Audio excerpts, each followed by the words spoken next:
Welcome to the patio. I'm Cindy. And I'm Jen. So today we have a little bit different episode than we have for the past couple of weeks. We're not doing a guest this week. It's a holiday week, so we thought we would just do the two of us, have a little conversation, tell some stories, and go from there. We do have some really exciting guests coming up, and then we're going to do some more of this type of episode as well, so that way we can kind of get through the summer, because I know people are busy in the summer. So Right. Got a lot of stuff going on. So with that in mind, don't we have a few updates from past guests that we wanted to share today? Yeah, so we have kind of a funny story that I'll let you share. And then my grandma, who was on a previous episode, we found out that she tested positive for COVID. So she's doing okay right now. She's had some ups and downs like anybody. She's currently at home, or at her home. She lives in an assisted living facility, but they're on the unassisted side. So, right. So they have their own apartment, right? Yeah, so it's kind of it's sort of like a hotel, but they're in one hallway, and then you turn the corner and there's the assisted. So they're all kind of together, very close quarters. But yeah, she's got her own apartment. And so I've been talking to her every day, and some days are a lot worse than other days. But for her age, she's going to be 90 in December. It's amazing. She's doing great for that, And so far she's had some intermittent breathing issues, but nothing major, nothing like you see kind of on TV or anything. She has had some night sweats every day, which is unusual for her. She's had a cough. Her throat's been sore and dry. So she has had that. She started with the diarrhea, and now my grandpa has that symptom. And so he's starting to decline a little bit. But,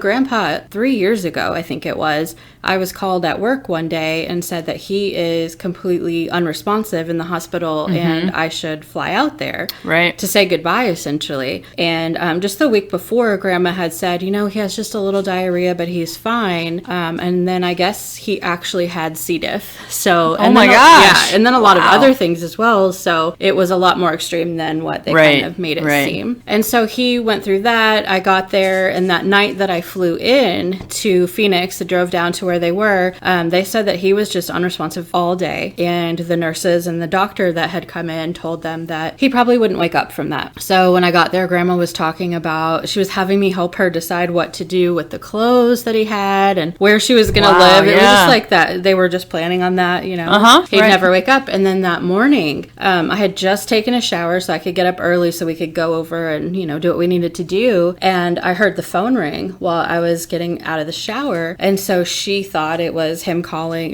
them calling saying he had passed. And it was him calling. And he said, I know. Wow. And he said that he wanted his comb and some snacks. He was fine. Everything was fine. He just needed to comb his hair. Needed to comb his hair. Yeah, so we got there and it was crazy. He just woke up. He was okay. And so we talked to the doctor, and the doctor said, even though he's talking now and with it, that they were moving him to hospice. And so we got the discharge paperwork, and on the paperwork it said he had days to weeks to live. And that was 3 years later. So anyway, because of all of that, his system hasn't fully recovered. That was a miracle, right? Absolutely. So we are kind of nervous with that, him getting something like this. Now was he tested or no? Yeah, he was tested. It still hasn't come back, which is insane. They were tested the exact same time, and his test hasn't come back. But since he is having symptoms, they're assuming that he's positive. But they said there's 80 tests in the facility that still have not come back. So sounds a little disorganized and not great, not a great situation. She did say that quite a few people have been taken to the hospital, younger people, scary people that work there, a lot of the residents as well. So it spreads so quickly in those kind of facilities. Yeah, I think it's just so scary because it's just so much about it is still unknown, and we just don't understand it fully, so we're not able to grasp what might be going on. But but she still walks up and down flights of stairs every day up until this point. Right. So the last time I talked to her yesterday, she said that she just didn't even feel like watching TV and things like that. So this is kind of knocking her down a notch, but she's otherwise healthy. So I'm really hoping this is not that serious for her. Good. We'll see. So let's keep Grandma in our prayers and thoughts as she battles it out with the coronavirus. So fantastic. Okay, and so then give an update on. Oh yes. So you guys might remember Ken Starnes, the doctor we had on a couple of episodes ago, if you remember, but you might. But he had something really cool come into the ER last week. I don't know if "cool's" the right word, but he had someone that came in with a snake bite, and so he works in the ER, right? And so this person says to him, do you want to see what kind of snake it was that bit me? And Ken's like, yeah, let me see. And so the person reaches over for their bag, and he thinks that they're getting their phone to show him a picture. No.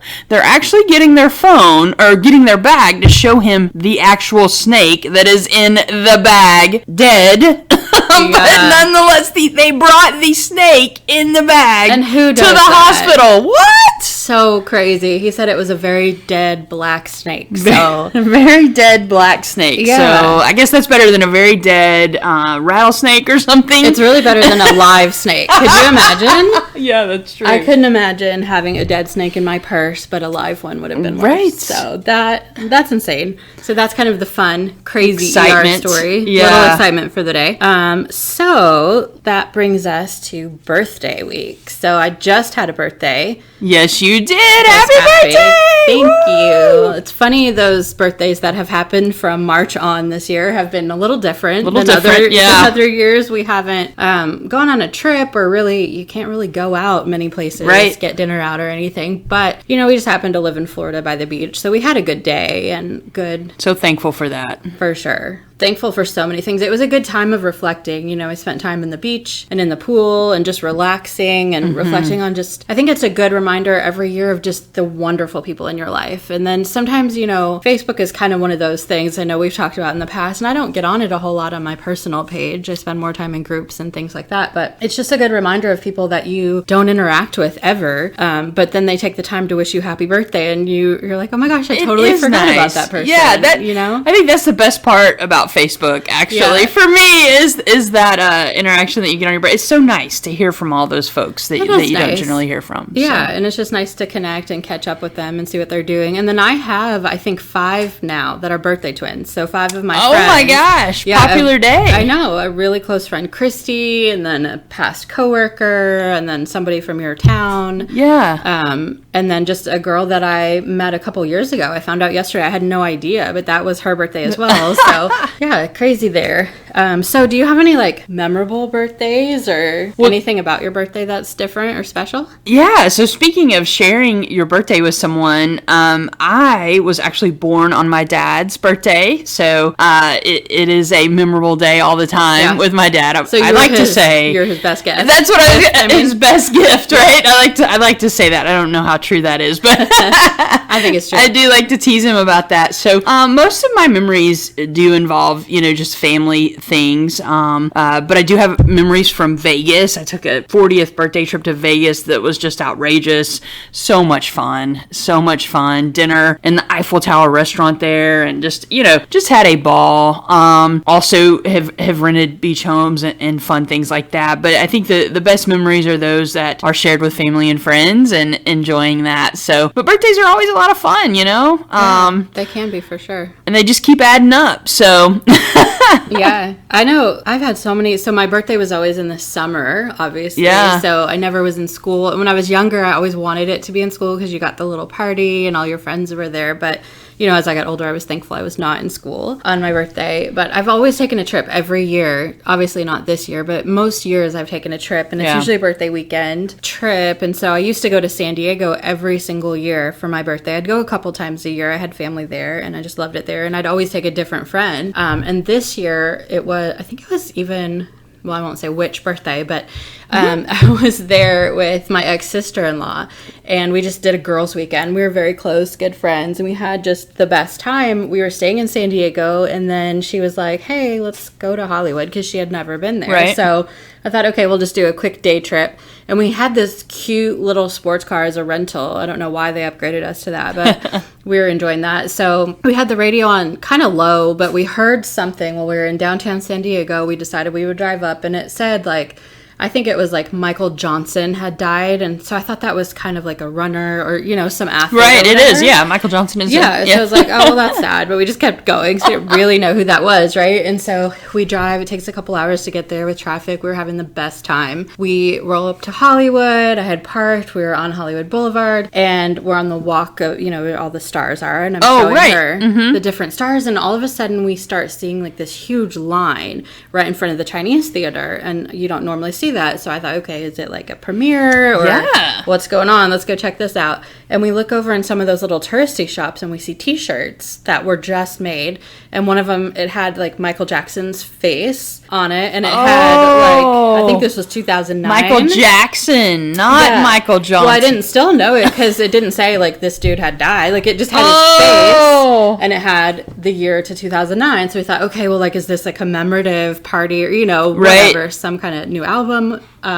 We get a little bit closer and we see a couple more, and then there was something that said in memory of. Oh, wow. And then I was like, oh, dude, it was Michael Jackson that died. So these people were all lined up to see his star. Wow. So, yeah, and then the BET Awards were in town at that time, so we got to see Snoop had this, I think it was a Hummer car or something. I'd have to go look back on my Facebook memories, but we saw that and all of these different people that were in town. So it was kind of a memorable birthday for that reason, you know. Fun. Kind of crazy. We did not know that was going on. But yeah, I have had a lot of good birthdays. That's a lot of awesome. fun. Yeah. Rest in peace, Michael Jackson. Yeah. Sorry, MJ. I don't know. Well, I know. And then that's that's gotten old. Yeah, convoluted. I don't know. Yeah. But there was no denying he had talent and he passed away. So there is that. Okay. So let's do a take it or leave it. Oh, okay. Take it or leave it. So take it or leave it, fireworks. Oh my gosh. Completely take it. I love fireworks. Whether I'm doing them, my niece and nephew are doing them in the backyard, or they're big displays that are happening over the ocean, over the river, or, you know, wherever. I love fireworks. They're so much fun. And, you know, I have this sense of, I guess, patriotism too whenever I'm watching them on the 4th of July, right? It just kind of wells up inside you, but totally enjoy the fireworks, whether it's backyard or big time. Yeah, my mom is the same way with the patriotic. Every time she does a sparkler, she sings like one of the patriotic songs and stuff. It's funny. Yeah, I'm 100% take it. I always have been. Like, I love the big displays. I love to go to the displays. And then I love to do my own fireworks. My dad always kind of went crazy with the fireworks and got as many as he could, and then he and my brothers would set them off and I would do some. So I've always loved fireworks. Me too. I have some great memories around the 4th of July. But you know, one of the best memories that I have is something that isn't going to be able to happen this year because of what we're going through, but it is a family tradition that we've had. I think it's about 58 years now. 58 years our family's been doing this, but we meet at the Cadern Creek in Arkansas, and which is like a river. So for a lot of people, you know, our family obviously knows listening, right? But for me, I had never been to a creek, but I had always heard the word creek, and I thought this little tiny stream that goes through the ground, you know, but no, this is like a massive thing.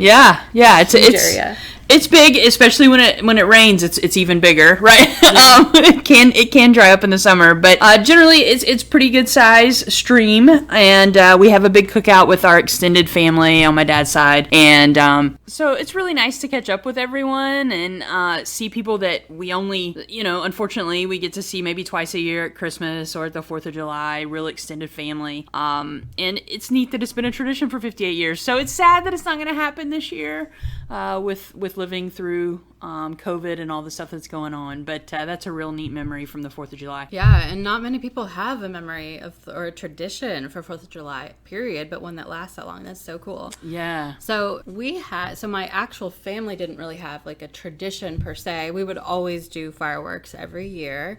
And like I said, my dad would just load up on fireworks and do them. And then my friend, Christy, so she was one of my best friends. I met her in college. And her family had a tradition, different than yours, but probably the same amount of years, really. So they have land out in the country, and they had like her mom's house and her aunt's house on the same property. So they would get together, all of their family. And these are like middle of nowhere people, and they're awesome. They're wonderful. But why I say that, because they're self-proclaimed. I don't label them that. That's what they call themselves. And they would call it every year the Hillbilly 4th of July party. And that was like their official name for it. And so they had this tradition, and I really wish she was telling it because she could do it probably a lot better. So she said that they just kind of started this and stuck with it. And so when I got brought into it, they had been doing it for years. So they would, on their property, outside next to one of those giant propane tanks, you know, those massive ones, they had this thing called machines, and so everybody would build their own machine, And it was just like this kind of, it's hard to explain what it is, but the whole thing has to be flammable and it can look like anything. So one year she had bought a Volkswagen Beetle for herself, like her actual car. And so she made a replica of that in this machine. Cool. Yeah. And so, I think it was paper mache, and then attached to that, so whatever anyone else does, someone made a tank and stuff, you have to attach all kinds of different fireworks to it. So anything that would project, basically like projectiles, into the other machine, because you face them against each other right next to this propane tank, and then you light the fireworks, step back, and they just kind of shoot each other, these two machines, and then whoever is the least damage wins that round, and they go on, and then there's like a battle at the end. Oh my goodness. Yeah, I think the Beetle actually won that year, but it's so crazy. And so I would like hide in the kind of, they have this big outbuilding where they have all the food, and they fry every bit of food. It was the first time I ever had fried vegetables. It was just a fun time. But I think they ended up stopping that. One year my brother got hurt because they do those missiles, the Saturn missiles, and those things just shoot anywhere. And so they start shooting into the crowd and getting people. One landed in my brother's leg, and that was kind of a bummer. But then I think one year her nephew got really seriously injured. They stopped that. So that was always a fun memory from college on. Now that you mentioned that about the kind of the machine war, if you will, we in high school in small town America, where I'm from, small town Arkansas, we would have bottle rocket wars. But not only would we have bottle rocket wars, we would want to take that up a notch and be on top of the Texaco station. Smart move. In the small town that I'm from. So yeah, when you started mentioning the propane tank, it reminded me of that, and how that wasn't a good idea. Yeah, I guess it's a small town country thing where you shoot fireworks at each other. Yeah, we did. We shot fireworks at each other, which in and of itself is a terrible idea, but doing it at the gas station, the Texaco station, probably not super smart. Is not a very good idea for sure. So. Yeah. But good memories. Another memory that I have, I guess the 4th of July was big for me, but another memory that I have, my grandmother, my dad's mom, used to always give me basically a blank check, and for me and Casey, my sister, and then Matt and Zach when they came along, and she would send us up to the fireworks stand, and with a blank check, so we could get like $60 worth of fireworks as kids, which that's quite a bit of fireworks, right? And inevitably, there would always be one that didn't work that night, because we always had this big family display in their front yard. We always called them the dud. The dud, right? And so, but there would always be one that didn't work. It's called the dud. So my Uncle Bill, sometimes I think back on this memory and I think that he might have made the dud, because he loved to bring out this little torch thing that he has, and he would light that torch thing up, and he would, really light that firework to make it work, even though it was a dud. So he was the hero to get the big grand finale going. But it was a lot of fun. We laughed so much, and we had a really good time. And as a kid, $60 worth of fireworks is amazing. Yeah. And I mean, your eyes are just so big in the fireworks stand. And did they sell them in your area, or did you have to go to a bigger city? No, I think Greenbrier, Guy area. I think Guy had a stand. Yeah, I know Guy had a stand when I was a kid. And, it wasn't one of those big tent stands, but it was just kind of a little wooden stand that they had up there. But then, as I got older, we would go to Greenbrier, etc. But yeah, it was fantastic. That's so cool. So much fun. Yeah. Americana at its best. For sure. And speaking of discounts on fireworks, or a lot of fireworks, whenever I first moved to Springfield in Missouri, I randomly found with my brother this fireworks stand, and we became friends with the guy, the owner of it. He was a super cool guy. Yeah. Had like this long flowy hair, and he would ride this crotch rocket, whatever that, that kind of motorcycle. And he would do the Superman. He was just like this cool dude. You'd see him all around town. And for some reason, he remembered me every year. Oh, wow. So I would just walk in, and he would already have a basket loaded up of free stuff he would give me. So we'd go to check out, and we'd pay like $20 and have a ton of fireworks. Oh, that's fantastic. It was so fun. So, but didn't you also have a memorable one year in Germany with a nephew being born? I did, yeah. My nephew Trip was born on July 3rd, which is, maybe someday we can tell that story. Yeah. We'll warn him not to listen that time. Yeah, so that was a memorable one. We were in Germany for his birth, my mom and I, and my sister lived there, of course, and he has an older sister named Josie. And so we took Josie out looking for fireworks in Germany. But in Germany, it didn't get dark very early at all. Like, it was 9 or 10 at night before it got dark. And not to mention that I didn't really know where I was going at that point, because that's been, I guess, 10 years ago now. 10 years this year, right? Crazy. And so we were driving around looking for these fireworks. We never found them. We came back to to their house, to my sister's house. You know, she's not home.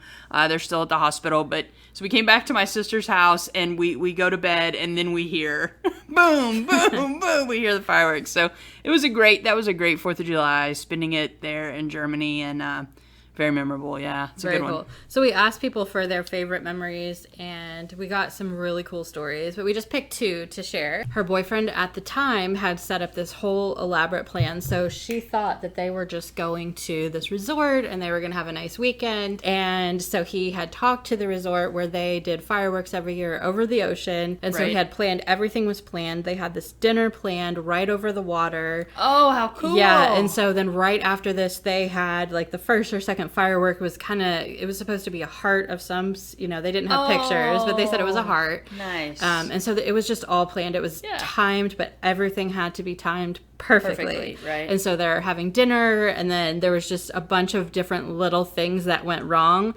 And so they stand up and they go out to the beach because he was going to propose right there, right near the water. So then the fireworks would happen. I think he said it was timed within 2 minutes. Oh, wow. Whatever happened, there was a whole series of events that happened. He stands up. He just is about to get down on one knee and propose, and the fireworks started. Oh, no! And so her attention is now on the fireworks and not on him. So they had to completely change plans there. But they're married now, and that's memorable and funny. And so that one was funny. And then we also had one where someone's... Yeah. Oh, my gosh. So when she was a little girl, I was like, oh, my gosh, this could have been devastating. But it turned out just fine. So she was a little girl. She wanted to do her first firework. It turned out to be a fountain, I think is what they had.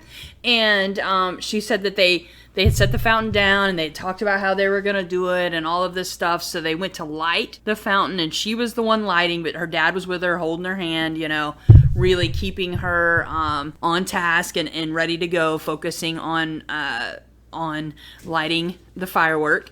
And then, so that she lights the firework, and she's so excited and so proud of herself. She lights the firework, and then it starts going off before she can run away fast enough, and one got in her hair. And her hair's on fire. And her hair caught, you know, not humongously on fire, but enough where it actually did. Can you imagine? And her dad is, like, hitting her in the head to put it out, and they're pouring cups of water, or whatever drink they had, I think, on her head. But, it wasn't a big deal. I mean, anytime your hair's on fire, I guess that's a huge deal. Yeah, right? She was just a kid, so it seemed like her whole head was on fire. I guess it's a huge deal, but it wasn't it was just a mini barely piece. Tiny, a little and looking piece. back, she says that it wasn't as big a deal as she thought it was at the time. Yeah. But anytime your hair's on fire, that's a big deal. Yeah, so funny. So we would still love, just for our own personal amusement, send us more stories. Yeah, you guys so fun. Yeah, people sent some great ones. They really did. We appreciate you sharing. Yeah, so thank much fun. you. So we also got some feedback from our past podcast, and it's all been so great. Everybody loved last week's episode with Haley. Yes, and I've gotten more emails saying how much they loved that episode, and that episode actually had the most downloads of any of them. Yeah. So the last 3 have been pretty successful, which is pretty cool. It's nice to know. It's fun.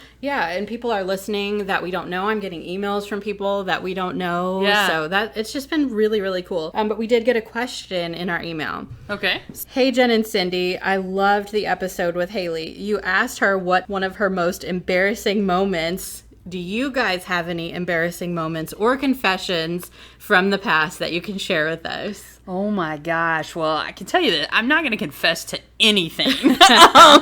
But I think I do have an embarrassing moment that was, oh my gosh, completely embarrassing. I think I was probably in the 3rd, 4th, 5th grade, somewhere around then. I don't really remember. It was so traumatic. But I was playing Pee Wee basketball, and we were at the gym in Enola, Arkansas. I remember that in vivid detail. And we were playing basketball, Pee Wee. I was just a kid, like I said, 3rd grade probably. And I rebounded the ball, which was on our end, but somehow I forgot that. So I was driving down to the other end of the court, right? and I hear everyone screaming, "Go, go, go!" But it turns out they weren't saying go; they were saying no, no, no. Because you don't realize how close those things sound.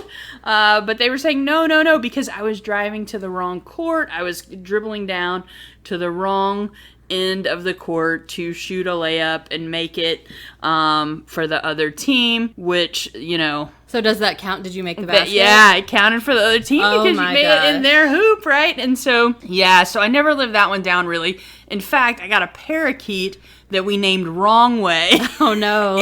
and to remember the moment. But, no and go sound very similar when you're on a basketball court and there's people in the stands screaming it at you.